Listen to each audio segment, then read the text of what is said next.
रंगमंचावर अंधार आहे. कोल्हे कोई किरकिऱ्यांचा आवाज येतोय. तास घोषणेचा आवाज होतो. रंगमंचावर अंधुकशा प्रकाशात एक व्यक्ती पाठमोरी बसलेली दिसते. तो व्यक्ती उभं राहून लांब काहीतरी डोकावून पाहतोय. ती व्यक्ती रुळाला कान लावून पाहते. रेल्वे येण्याचा अंदाज घेते. रुळावरून बाजूला जाते. अजून रुळावर येते. मनाची घालमेल चालू आहे. मरू का नको तसा हिरवा प्रकाश त्यांच्या तोंडावर पडतो. तो रुळावरून बाजूला सरकतो आणि परत रुळावर येतो. मनाशी ठाम ठरवतो आणि तो पळायला लागतो. तेवढ्यात एक जण येऊन त्याला ढकलून देतो. दोघेही खाली कोसळतात. रेल्वे लांब निघून जाण्याचा आवाज येतोय. तसा मंग्या धापा टाकत कावरा बावरा होऊन भीमाच्या अंगावर चिरडून जातो. तसा भीमा काहीच न झाल्यासारखं जाणाऱ्या रेल्वेचा आवाज ऐकून बोलायला लागतो. गेली मुंबईला. म्या नाही पण माझा जीव गेला तिच्याबरोबर. तिकडं बेकारी वाढली म्हणून इथं खाणीत खपलो तर इथं खाण पण उलातली.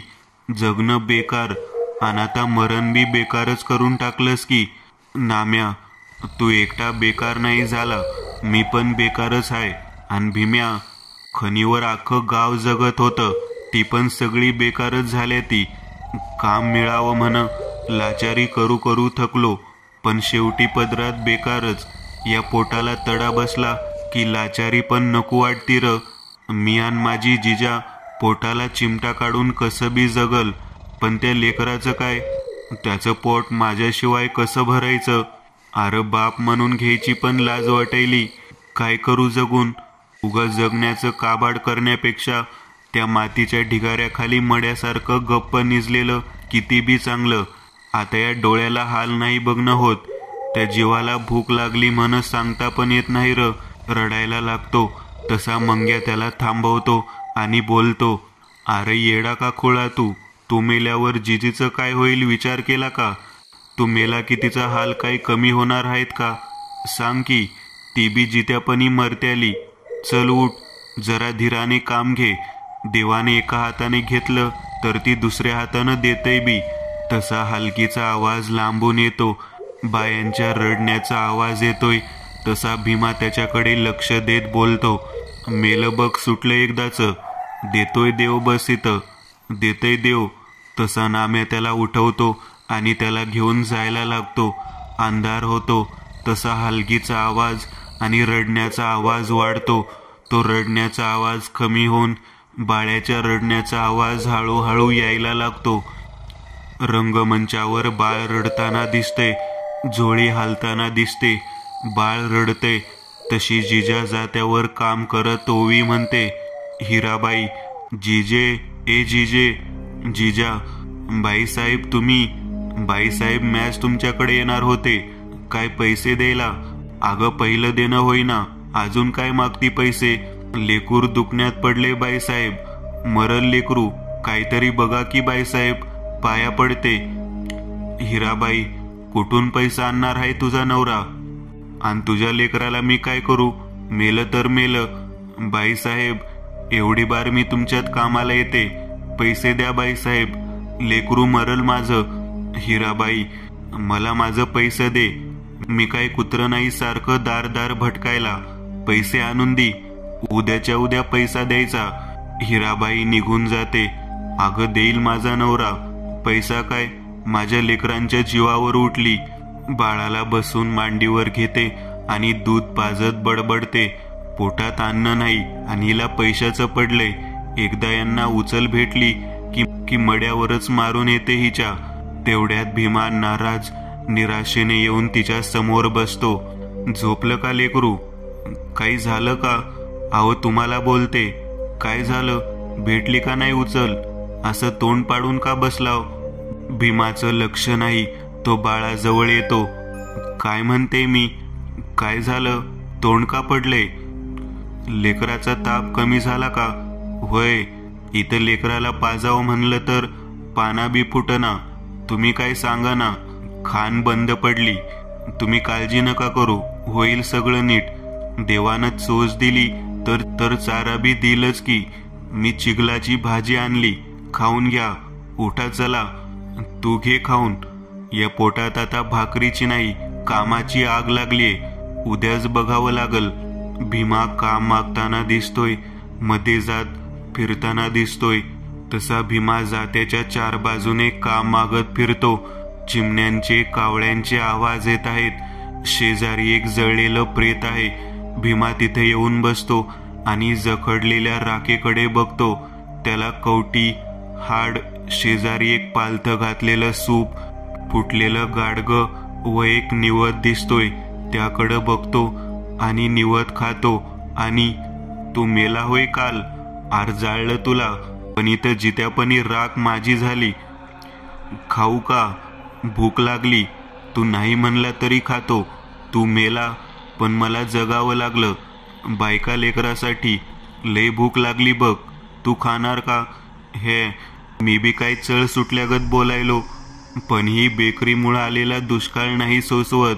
लय भूक लागती र. राखेच्या जवळ जाऊन बसतो आणि ती राख हातात घेऊन खाली सोडतो.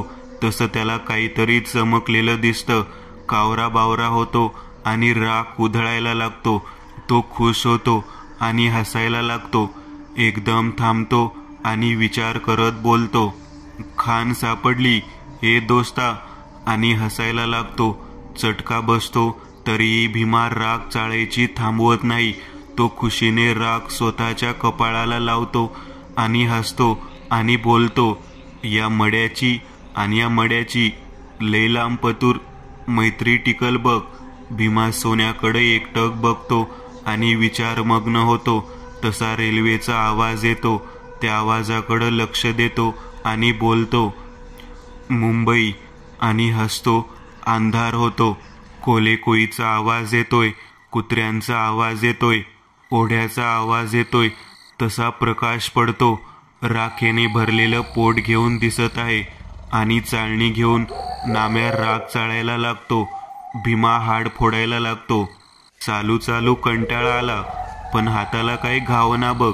आपल्यासारख्याला काय बी भेटायचं म्हणलं की उशीरच लागते. खान फोडायला आलतो आणि हाड फोडतोय. भीमा लयच रमला या मध्यामध्ये. तसा शेवटचं हाड फोडत भीमा बोलतो, गरीबाचं होतं बघ. तुला कसं काय कळलं? अरे गंजूभर आहे. आणि तसं बी आमची दोस्ती पुराणी आहे. मेलं तरी श्रीमंतांनी मरावं. आपल्यासारख्याला श्रीमंत करून मरते आणि गरीब तसं बी कुठं जिता असते. तू काय बोलायला काय कळना. पर एक गोष्ट तुझ्या कानावर आली का? पड्याल्या गावात कोणीतरी मडी उकरीतय. काल रात्री एका बयाचं मड नदीवर सापडलं. गाववाली लय भेले ती आणि समध्या गावात उठले. मसनात भूत आहे म्हण. पोलीस बी तिकडं जायला टरकते ती, पण पोलीसला संशय आहे कोणीतरी गावातलंच मड उकरीत असावं. नाहीतर पुरलेली मडी नदीकडं जाते ती कशी? कावरा बावरा भेदरलेला भीमा भिंत असणाऱ्या मंग्याच्या पाठीवर हात ठेवतो. भीमाला राख लागलेली असल्यामुळे मंग्या घाबरतो. कावरा बावरा भीमा बोलतो, अजून काय म्हणली गाववाली? कुठल्या तरी भूतानं गावाला पछाडले म्हणून मडी मनान वरती येते ती. लई विचित्र भूत असेल का नाही र? भीमा गालातल्या गालात हसतो आणि बोलतो, अरे भूत गावात असतात, माणसं मसनात. गाववाल्याला मरण्याचा त्रास व्हायलाय. नाहीतर त्या मध्याला जाळलं आणि नाही जाळलं, गिधाडानं खाल्लं, काय फरक माणसाला पडतंय? घाबरलेला मंग्या बोलतो, मला लय भ्या वाटायलंय, चल इथून. कोण कुठं बी राहत असू दे, गावात नाहीतर गाव कुशाबाहेर. मंग्या, अरे शेवटी सगळ्यांचं ठिकाण मसनवाटाच आहे आणि तू काय भ्यायला भूतासारखा? भीमा असताना चल. तसा भीमा पुढे निघतो आणि हलगीचा आवाज येतो. तसा घाबरलेला मंग्या दबक्या पावलानं त्याच्या मागे जातो. अंधार होतो. भीमा प्रेत उकरताना दिसतोय. प्रेत उकरतो. रेल्वेचा आवाज येतोय आणि त्याला हातातलं कडं मिळतं. ते घेऊन भीमा जातो. भीमा रेल्वेमध्ये बसलाय. स्वप्न बघतो. घरी येतो आणि घरी चोळीना दवा दारू आणतो. भीमा अजून एक प्रेत उकरून त्यांच्या तोंडून सोनं काढतोय. ते निघत नाही म्हणून त्याच्या तोंडावर मारतो न सोनं काढतो. गळ्यातला हार पण काढतो, तसा घराकडे येतो, खाऊन काहीतरी घेऊन येतो, स्वतःला कपडे, जिजाला साडी आणतो. जिजी जरा राग राग करते. कुठं आहे लेकरू, बरं आहे ना, ही घे, पुढच्या बारीनं सगळी मिळून जाऊ मुंबईत. जिजा, डाका घातला का, कुठं चोरी केली का, मुंबईहून आणले. तसा विषय बदलतो आणि बोलत बसतो. हलगीचा आवाज येतो. दवंडी पेटवली जाते. भीमाचं लक्ष जातं आणि तो काहीतरी बोलून निघतो. भीमा अर्धा अंधारात दिसतोय तसा भीमा बोलतो.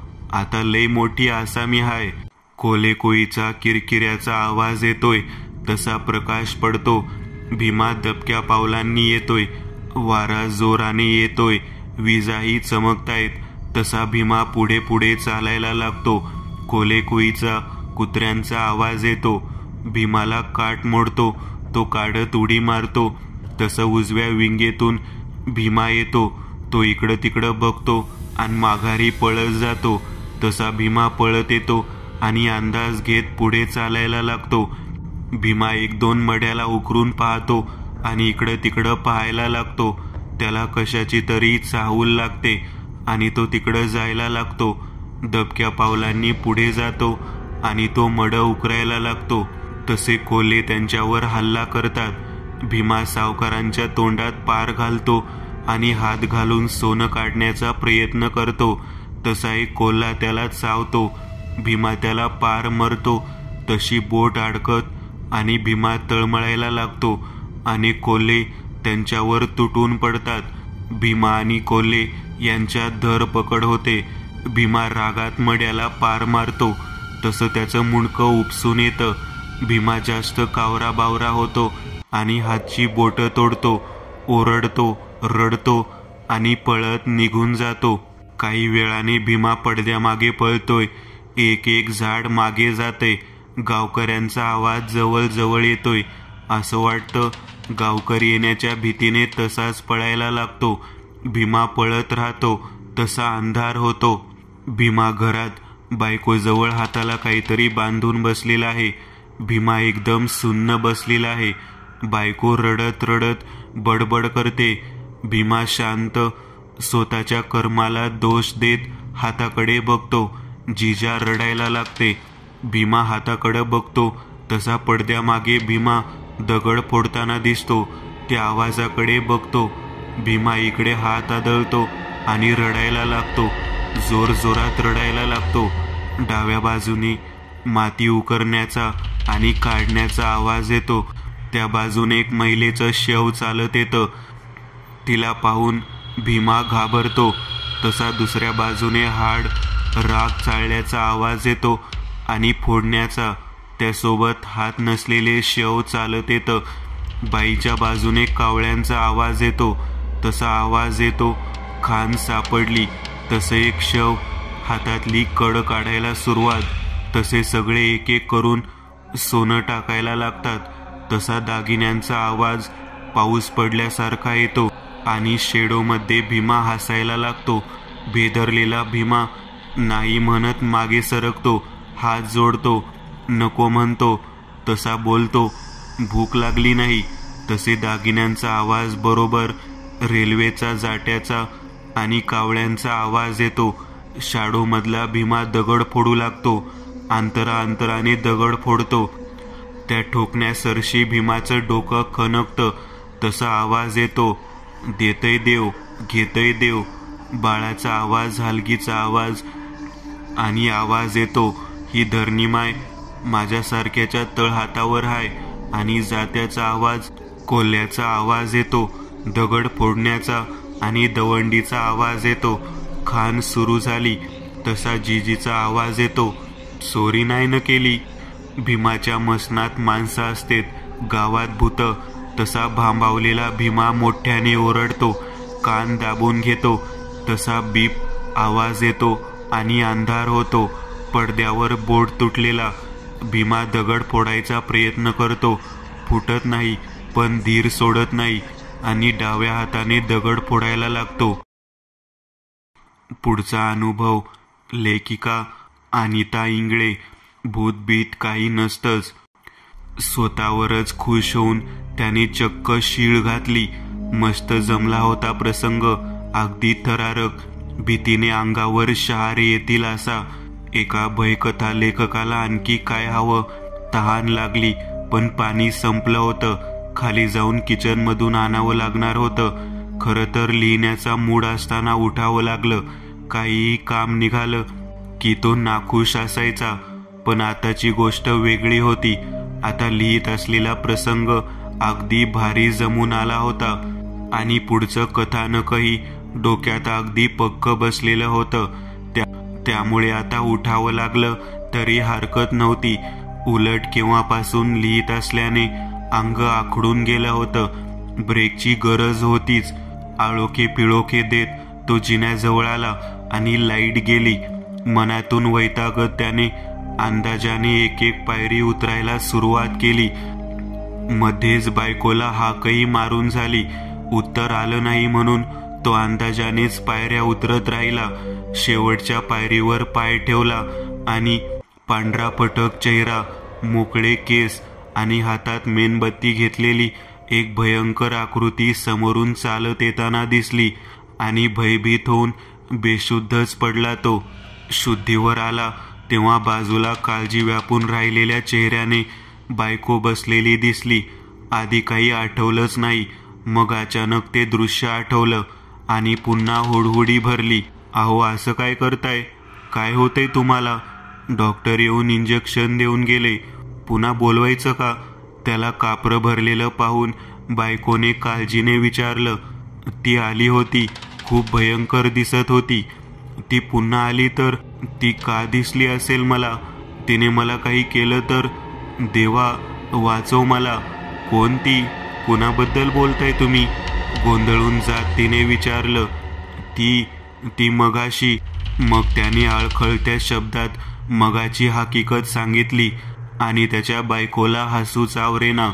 देवा, अवघड आहे तुमचं.